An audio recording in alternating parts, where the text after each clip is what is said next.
ঈমান কি জিনিস? ঈমান মানে কি বলেন? বিশ্বাস। কয়টা বিষয় বিশ্বাস করতে হয়? শুকরিয়া, 6টা। 1 নম্বর আল্লাহর প্রতি বিশ্বাস, আমানতু বিল্লাহ 1 নম্বর। ওয়া মালাইকাতিহি, তার ফেরেশতা মণ্ডলীর প্রতি। ওয়া কুতুবিহি, তার আসমানি কিতাব সমূহের প্রতি। 4 ওয়া রুসুলিহি, তার রাসূলগণের প্রতি। 5 ওয়াল ইয়াউমিল আখির, পরকালের প্রতি। 6 ওয়াল কদরি খায়রিহি ওয়া শাররিহি, তাকদীরের ভালো এবং মন্দের প্রতি বিশ্বাস। আল্লাহর প্রতি বিশ্বাস মানে এক কথায় আপনি আল্লাহর তাওহীদে থাকবেন, শিরক করবেন না, ঠিক আছে? এক। ফেরেশতা মণ্ডলীর প্রতি বিশ্বাস মানে আল্লাহ পাক অসংখ্য ফেরেশতা সৃষ্টি করেছেন, বিভিন্ন কাজে নিয়োজিত করেছেন, যাদেরকে আমরা দেখি না। এই দুনিয়াতে খালি চোখে দেখা যাবে না, মৌতের সাথে সাথেই দেখা যাবে ইনশাআল্লাহ। বিশ্বাস করতে হবে। এগুলোকে বিজ্ঞান প্রমাণ না করলেও বিশ্বাস করতে হবে, কারণ বিজ্ঞান সবকিছু চূড়ান্ত ব্যাখ্যা দিতে পারবে না। পারবে? বিজ্ঞানের একটা সীমাবদ্ধতা আছে, আল্লাহর জ্ঞানের কোনো সীমাবদ্ধতা নাই। সিম্পল। 3 নাম্বার ওয়া কুতুবিহি, অনেক আসমানি কিতাব আল্লাহ পাক নাযিল করেছেন। শুধু কোরআনই একমাত্র আসমানি কিতাব নয়, এর আগে আল্লাহ পাক নাযিল করেছিলেন তাওরাত, জাবুর, ইনজিল, এগুলো তো সবগুলো আল্লাহর পক্ষ থেকে এসেছিল, কিন্তু মানুষ এগুলোকে বিকৃত করেছিল যুগে যুগে। এই জন্য আল্লাহ পাক সর্বশেষ ফাইনাল টেস্টিমেন্ট হিসেবে আল কোরআন নাযিল করেছেন। কিয়ামত পর্যন্ত এরপরে আর কোন নবীও আসবে না, কোন কিতাবও আসবে না। যদি কেউ বলে না কিয়ামতের আগে নবী আসতে পারে, কি বলবেন? হ্যাঁ, যদি কেউ বলে যে না কিয়ামতের আগে আরো নবী আসতে পারে, কেউ যদি বলে যে জনৈক ব্যক্তি ছিলেন যিনি হচ্ছেন ঈসা আলাইহিস সালাম, আপনি কি বলবেন? জনৈক ব্যক্তি নিজে মাহদী, আবার তিনি ঈসা, দুটাই। এমনও ব্যক্তি নাকি চলে গেছেন পৃথিবী থেকে যিনি নিজে ইমাম মাহদীও ছিলেন, আবার ঈসাও ছিলেন। সুবহানাল্লাহ। মানুষ এগুলো কথা বিশ্বাসও করছে, এদের কথা শুনে মানুষ আবার ধর্ম ত্যাগও করছে। সুবহানাল্লাহ, সুবহানাল্লাহ।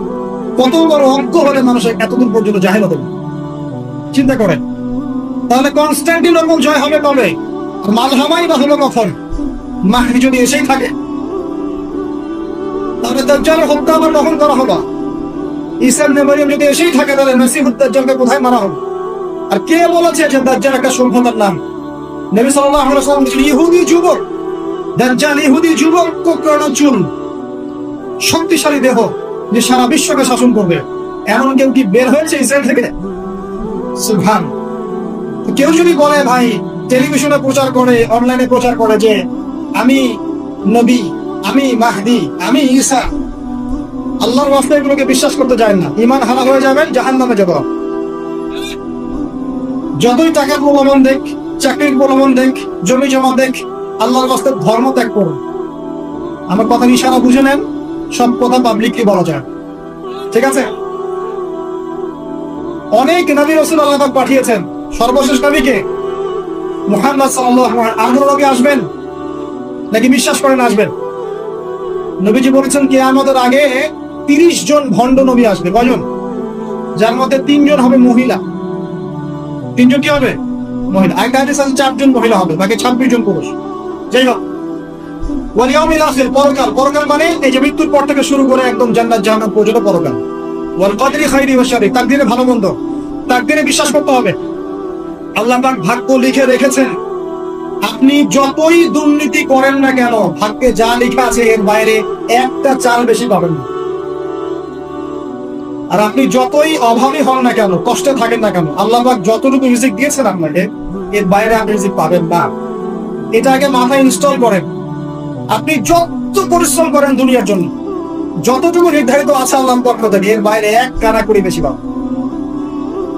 আর তাহলে যারা তাকদীরে বিশ্বাস করে তারা কিন্তু কখনো হতাশ হবে না, আত্মহত্যা করবে না। যে আল্লাহ পাক তাকদীরে যা লিখেছেন আমার তাই হয়েছে, আল্লাহ পাক তাকদীরে লিখেছেন তাই হয়েছে, আমি হতাশ কেন হব?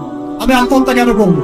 আমি কেন পিছু পাবো? আমি বরং আল্লাহর প্রতি তাওয়াক্কুল করে এগিয়ে যাবো, আমি কাজ করবো। তাকদীরে বিশ্বাস করেছি বলে হাত পা গুটিয়ে বসে থাকতে হবে এমনটাও নয়। আপনি কাজ করবেন, পরিশ্রম করবেন, আল্লাহর প্রতি তাওয়াক্কুল করবেন, এগিয়ে যাবেন। এরপরে বিশ্বাস রাখবেন আল্লাহ যা লিখেছেন তাই হয়েছে। আমি চেষ্টা করেছি আলহামদুলিল্লাহ। অনেকে আছে না একদম মাহির দক্ষ ড্রাইভার আছে না, প্রচন্ড ভালো ড্রাইভার, অ্যাক্সিডেন্ট কেন হয়? এত দক্ষ ড্রাইভারও তাকদীর বলে একটা ব্যাপার আছে।